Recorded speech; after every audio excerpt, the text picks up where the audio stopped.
Hello friends, welcome to quick revision point. My name is Raksha Shrivastava. Friends, आज हम हिंदी के important question को discuss करेंगे जो कि फ्रेंड एग्जाम के लिए इंपॉर्टेंट है।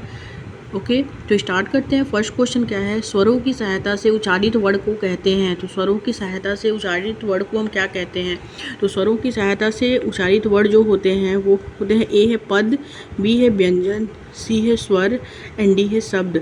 तो स्वरों की सहायता से उच्चारित वर्ड को हम व्यंजन कहते हैं। ओके, जो कुल वर्ड जो होते हैं वो 52 होते हैं, स्वर जो होते हैं वो 11 होते हैं, व्यंजन जो होते हैं वो 33 होते हैं। ओके, कुल वर्ड जो होते हैं हिंदी में वर्णमाला की जो संख्या होती है कुल वर्डों की वो 52 होती है। स्वर जो होती है, स्वरों की संख्या जो होती है वो 11 होती है। व्यंजन की संख्या जो होती है वो 33 होता है। ओके, तो स्वरों की सहायता से उच्चारित वर्ड को हम व्यंजन कहते हैं। Right answer is B. आगे देखते हैं, नेक्स्ट क्वेश्चन क्या है? निम्नलिखित वर्गों में से कौन सा वर्ग मूर्धन्य ध्वनियों का है? मूर्धन्य ध्वनि क्या है? जो वर्ग होते हैं हिंदी वर्णमाला में वो 5 वर्ग होते हैं। एक क, च, ट, त, प। क वर्ग जो होता है उसमें 5 आता है जो कंठ से निकलता है। क, ख, ग, घ, अंग। तो ये क्या है? ये कंठ से निकलता है। बी क्या है? च वर्ग जो होता है, च, छ, ज, झ, य, ये तालु से निकलता है। ओके, ट वर्ग जो होता है, ट, ठ, ड, ढ, अ, ये मूर्धा से निकलता है। एंड त वर्ग जो होता है, त, थ, द, ध, न, ये दांत से निकलता है। एंड प वर्ग जो होता है, प, फ, ब, भ, म, ये ओठ से निकलता है। ओके, तो निम्न में से मूर्धन ध्वनियाँ कौन सी हैं? मूर्धन ध्वनि जो है तो वो है, इसमें ए है प, फ, ब, भ। तो ये तो ओष्ठ है। ओके, ये जो है ओठ से जब आप इसको बोलेंगे प, फ, ब, भ, तो आपके ये ओट्स को स्पर्श करता है। ओके, च, छ, ज, झ जो है ये तालु को स्पर्श करता है। ट, ठ, ड, ढ, अड़, ये क्या है? ये मूर्धा को वो करता है, मूर्धन ध्वनि है। ओके, और त, थ, द, ध, न, ये कौन सा है? ये दंत से, दांत का इसमें यूज़ होता है जब आप इसको बोलेंगे, ये प्रोनाउंसिएशन करेंगे त, थ, द, ध। तो मूर्धन ध्वनि जो होती है वो है ट, ठ, ड, ढ। Okay, right answer is C. Next question, निम्नलिखित में से कौन एक संयुक्त व्यंजन नहीं है? संयुक्त व्यंजन नहीं है, कौन सा नहीं है? तो ए है छत्री छ, बी है श, एंड सी है त्र, एंड डी है ज्ञ। तो मूर्धन व्यंजन कौन सा नहीं है? तो मूर्धन व्यंजन इसमें जो नहीं है वो है श। ये वाला श जो है ये मूर्धन व्यंजन नहीं है। ओके, आगे देखते हैं। चारू चंद की चंचल किरणें खेल रही थी जलथल में, वाक्य में अलंकार है, कौन सा अलंकार है? ए है उपमा, फर्स्ट है उपमा अलंकार, सेकंड है अनुप्रास अलंकार, थर्ड है यमक अलंकार एंड फोर्थ है अतिशयोक्ति अलंकार। तो चारू चंद की चंचल किरणें खेल रही थी जलथल में, इसमें जो अलंकार है वो अलंकार है, इसमें उपमा अनुप्रास अलंकार है। ओके, राइट आंसर जो होगा वो सेकंड हो जाएगा। जब किसी भी वर्ड की आवृत्ति बार बार होती है तो उसे हम अनुप्रास अलंकार कहते हैं। जैसे चारू चंद्र की, इसमें च वर्ड की आवृत्ति बार बार हुई है तो इसे हम अनुप्रास अलंकार कहते हैं। ओके, तो चारू चंद्र की चंचल किरणें खेल रही थी जलथल में, वाक्य में कौन सा अलंकार है? तो वो है अनुप्रास अलंकार। Right answer is second. Next question, निम्नलिखित में से किसकी वर्तनी शुद्ध है? जो वर्तनी शुद्ध है वो किसकी शुद्ध है? तो ए है इसमें अभिव्यक्ति, बी अभिव्यक्ति, अभिव्यक्ति, अभिव्यक्ति। तो किसकी वर्तनी शुद्ध है? तो अभिव्यक्ति की। Okay, right answer is B. आगे देखते हैं, नेक्स्ट क्वेश्चन क्या है? नेक्स्ट क्वेश्चन है, इसमें निम्नलिखित में से कौन सा वर्ड अंतस्थ नहीं है?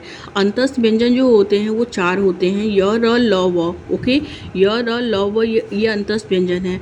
इसमें जो नहीं है वो पूछा है, ये क्या है? ह क्या है? ये उष्म व्यंजन है। ओके, तो ह क्या है? श, श, ह, ये क्या है? उष्म व्यंजन में आता है ह। ओके, और अंतस्थ व्यंजन जो होता है वो 4 होता है, य, र, ल, व। तो इसमें नहीं जो है वो ह नहीं है। ओके, आगे देखते हैं। य, र, ल, व व्यंजनों को कौन सा कहते हैं? य, र, ल, व व्यंजनों को हम कौन सा व्यंजन कहते हैं? तो ए है इसमें स्पर्श व्यंजन,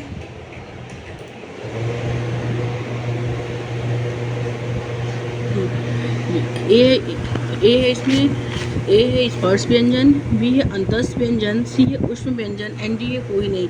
तो य, र, ल, व, य, र, ल, व व्यंजनों को कौन सा कहते हैं? तो य, र, ल, व व्यंजनों को हम अंतस्थ व्यंजन कहते हैं। राइट आंसर जो होगा वो बी हो जाएगा, अंतस्थ व्यंजन कहते हैं। नेक्स्ट क्वेश्चन, साहस का विलोम शब्द है क्या है? ए है काल, बी है ताकत, सी है अछड़िक एंड डी है साहसीन। साहस का विलोम शब्द जो होता है वो साहसहीन होता है। साहस का विलोम शब्द जो क्या है वो साहसहीन है। राइट आंसर है डी। नेक्स्ट क्वेश्चन, उत्तर गंगा, रूस, हिंदू आदि किस प्रकार के की संज्ञा के उदाहरण है। उत्तर गंगा, रूस, हिंदू आदि किस प्रकार की संज्ञा के उदाहरण है। तो ए है जातिवाचक संज्ञा, बी है व्यक्तिवाचक संज्ञा, सी है भाववाचक संज्ञा एंड डी है कोई नहीं। उत्तर गंगा, रूस, हिंदू आदि किस प्रकार की संज्ञा के उदाहरण है।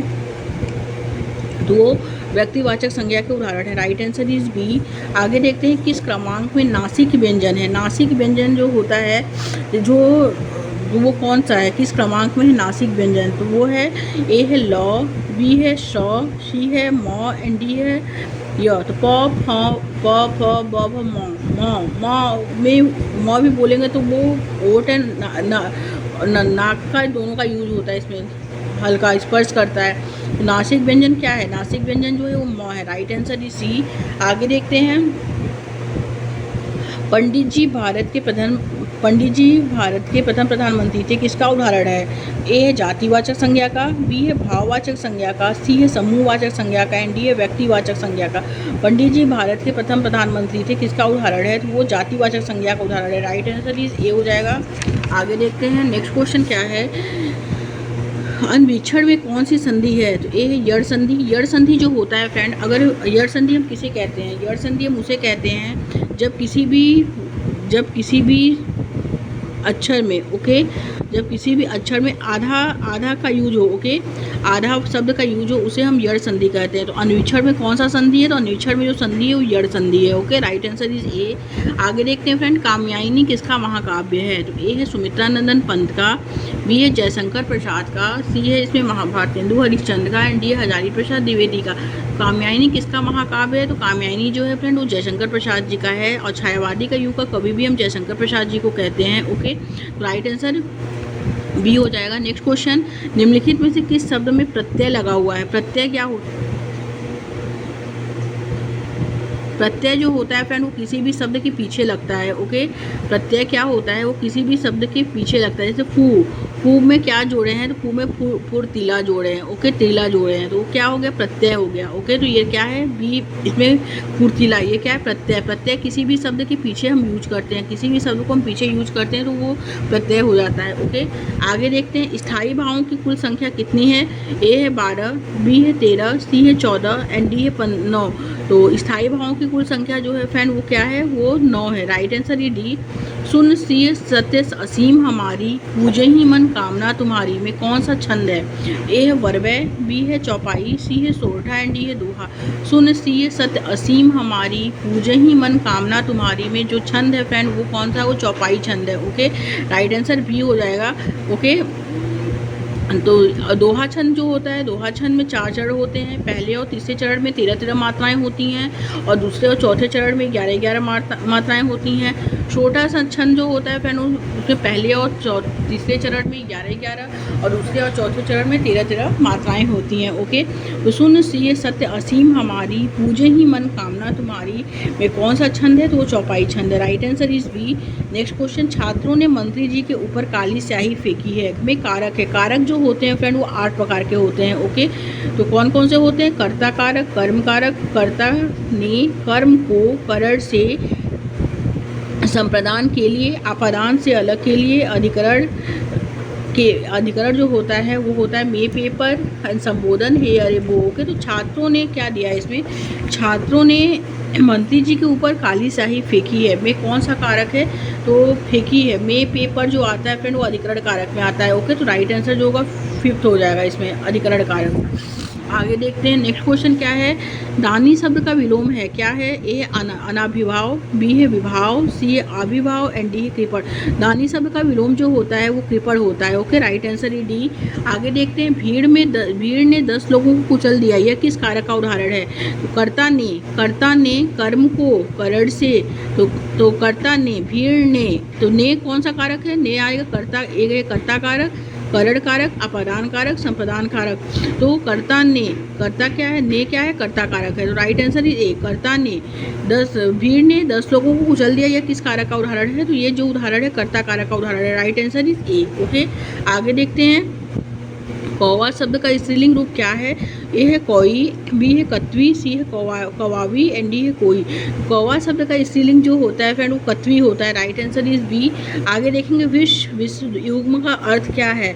ए है जहर और क्रोध, बी है क्रोध और विश्वास एंड सी है जहर और कमल की डंडी एंड डी है विश्वास और जल। तो विश्व युग्म का अर्थ जो होता है वो जहर होता है, कमल की डंडी। Okay, right answer is C. आगे देखेंगे वीरों ने अपने देश के लिए बलिदान दे दिया में कौन सा कारक है। तो वो है फ्रेंड ए है संप्रदान कारक, बी है अपादान कारक, सी है संबंध कारक एंड डी है कर्म कारक। वीरों ने अपने देश के लिए बलिदान दे दिया में कौन सा कारक है। तो वो है संप्रदान कारक। Right answer is A. Okay, आगे देखते हैं फ्रेंड नेक्स्ट क्वेश्चन क्या है। नेक्स्ट क्वेश्चन है निम्न में से बहुवचन शब्द है। तो ए है व्यक्ति, बी है पेशा, सी है क्षमता एंड डी है टूटियाँ। तो बहुवचन जो होता है फ्रेंड वो टूटियाँ है। Right answer is D. आगे देखेंगे आगे है अजान शब्द का तत्सम रूप होगा। ए है आशीष, बी है असीति, सी है अछवाट एंड डी अज्ञान। अजान शब्द का जो तत्सम रूप होता है फ्रेंड वो अज्ञान होता है। Right answer is D. आगे देखेंगे अनविति शब्द का स्त्री संधि विच्छेद क्या होता है। ए है प्लस अन प्लस विधि, बी है अनु प्लस इति, सी है अनु प्लस विति एंड डी है अन प्लस इति। तो अनविति शब्द का संधि विच्छेद जो होता है फ्रेंड वो अनु प्लस इति होता है। Right answer is B.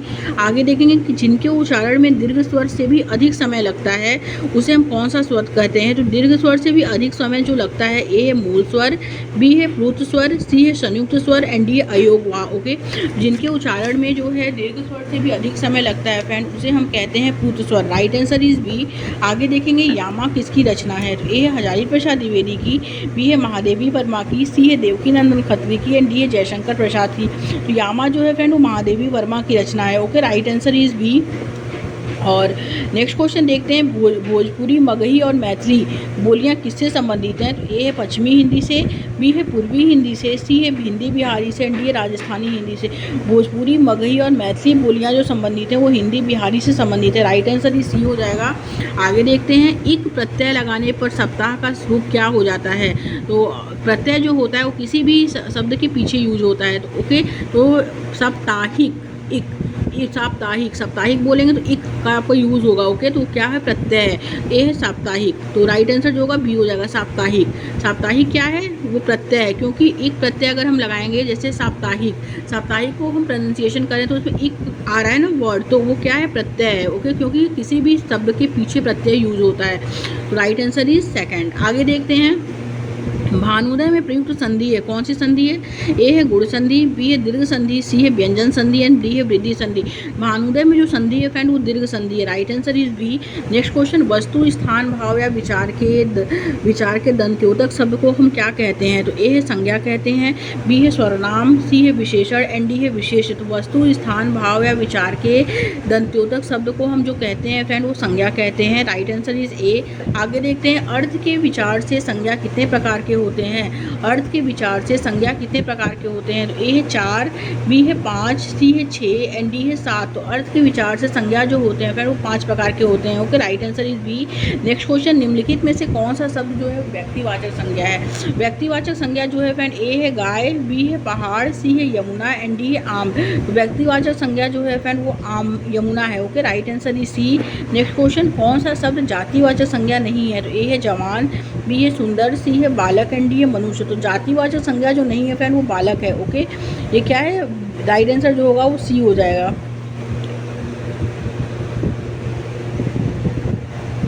आगे देखते हैं फ्रेंड नेक्स्ट क्वेश्चन क्या है। नेक्स्ट क्वेश्चन है स्थित शब्द में कौन सी संज्ञा है। ओके, तो ए है जातिवाचक संज्ञा, बी है व्यक्तिवाचक संज्ञा, सी है भाववाचक संज्ञा एंड डी है द्रव्यवाचक संज्ञा। स्थित शब्द में कौन सी संज्ञा है तो वो भाववाचक संज्ञा है। राइट आंसर इज सी।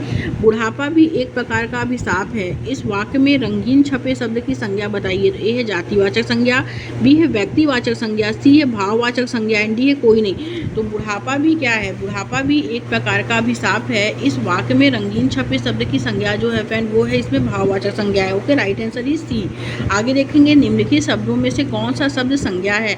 ए है क्रोध, बी है क्रोध, सी है क्रोधी एंड डी है क्रोधी। तो क्रोध क्या है फ्रेंड, क्रोध जो है वो संज्ञा है। ओके, आगे देखते हैं निर्देश को हानि जय चंद्रों से होती है, रेखांकित में संज्ञा कौन सा है। तो ए है जातिवाचक संज्ञा, बी है व्यक्तिवाचक संज्ञा, सी है भाववाचक संज्ञा एंड डी है द्रव्यवाचक संज्ञा। तो जय चंद्रों से होती है, देश को हानि जो होती है जय चंद्रों से होती है, रेखांकित में जो संज्ञा है फ्रेंड वो जातिवाचक संज्ञा है। राइट आंसर इज ए।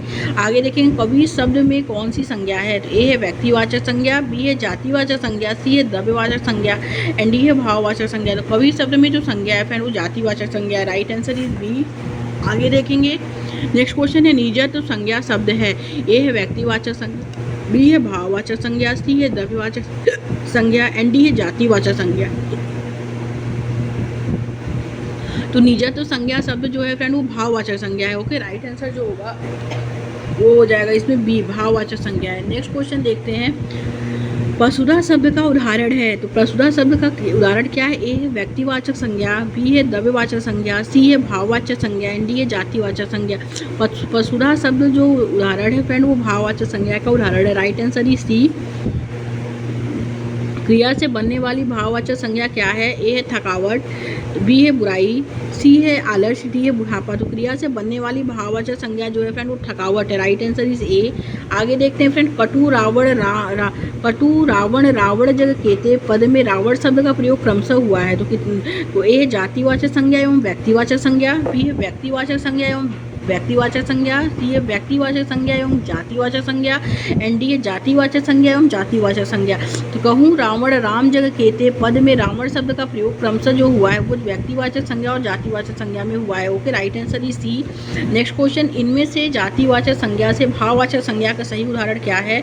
ए है दानव जो है वो दानवता, दानव से दानवता। जाति से भाववाचक संज्ञा का सही उदाहरण यही है, दानव से दानवता। Okay, right answer is A. आगे देखते हैं